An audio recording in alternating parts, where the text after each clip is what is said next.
Greetings, everyone. I'm sure most of you know about PASS. They call themselves Permit Assistance Services, PAS, PASS. It says it's an immigration advisory service.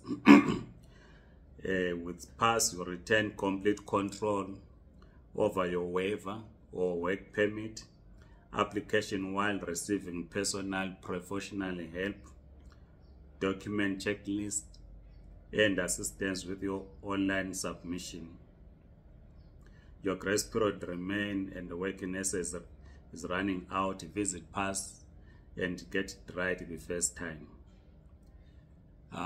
Some of you have been asking us about them, and we said we do not work with them. And our situation has not changed.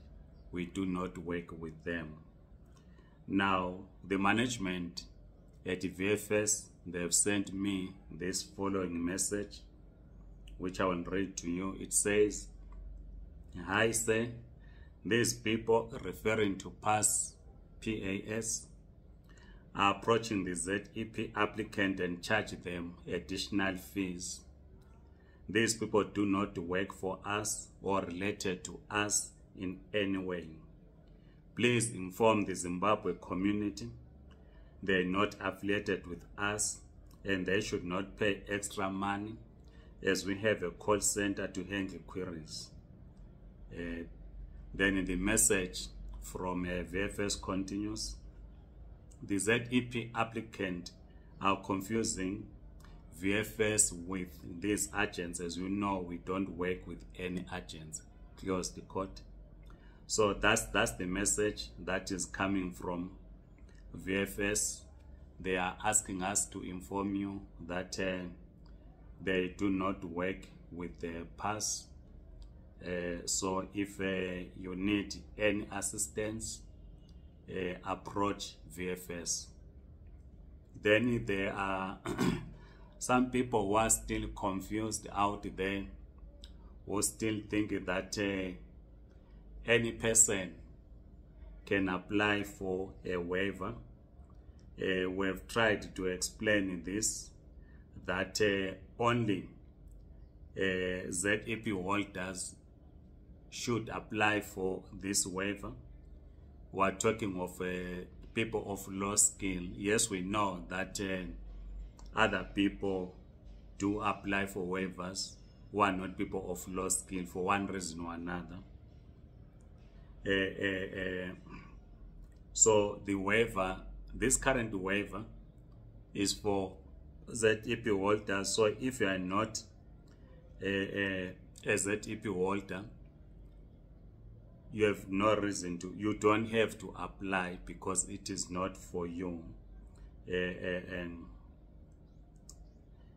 Just like Comrade Dankespanda is asking, he says, "Hi, Mr. Mapena. Is it true about last I have not applied the waiver? May you help me, please?" I think he's referring to the message that we have spoken about, that you should ignore the message if you had not applied that SMS message that was circulating. Then there's Comrade Mabofe, who is referring to the video that I recorded when I was home. You remember I recorded telling you about our harvest. Then he writes this message, and I guess he's South African. He says, "Please convince your brothers to go back to Zimbabwe and do the same. That is farming. They must stop clinging to South Africa like chappies. Zimbabweans must go back and farm." We have always said, Comrade Mabofe, that migration is a global phenomenon. You cannot stop migration. Yes, it's important that we must build our economies, but migration is a global phenomenon. Comrade Nandia says, "When are they closing for waivers due date?" Every application must be in by the 30th of June. That is your permit or your visa application must be in, because the deadline is the 30th of June 2023. So by the 30th of June 2023, you should have applied for both your waiver and your visa. So it's advisable that you do the application for your waiver today. And then Comrade Kosia Kosa writes, morning Mr. Mabena, ngingaya submita eRivonia though ngibhalelwe ePretoria. You need to submit where they asked you to submit, so that you don't have problems. And then Comrade Mdu says, mina sengile nyanga ngabhadala kodwa angikayitholi i-date. We are talking to VFS to resolve this issue, because we thought that it has been resolved, but like we said in the other video that is circulating, that people seem to be having problems, but we are talking to them so that they assist.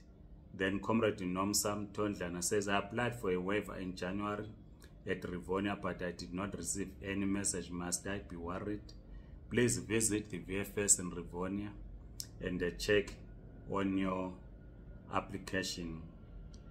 I've answered you, Comrade Gift, that if you were not under the dispensation, you will not be able to apply for a waiver. Please keep your questions coming, so that we try and assist you. But Comrade Mandlo Caro provides some clarity here with respect to those that want to go and submit in Rivonia, even though they did not get an appointment there. She writes, I read, if you go to Rivonia, you will pay 500 rands. You will go there only if your appointment is there. So I think this answers a lot of questions about those that want to go to Rivonia who did not apply to be in Rivonia. Thanks, Mandlo Caro. Please keep your questions coming, and they will like your comments so that we assist the others. I am Ngabuto Nicholas Mabena. Please like this video, subscribe to this YouTube channel. Please follow us on TikTok. Otherwise, have a great weekend. Goodbye.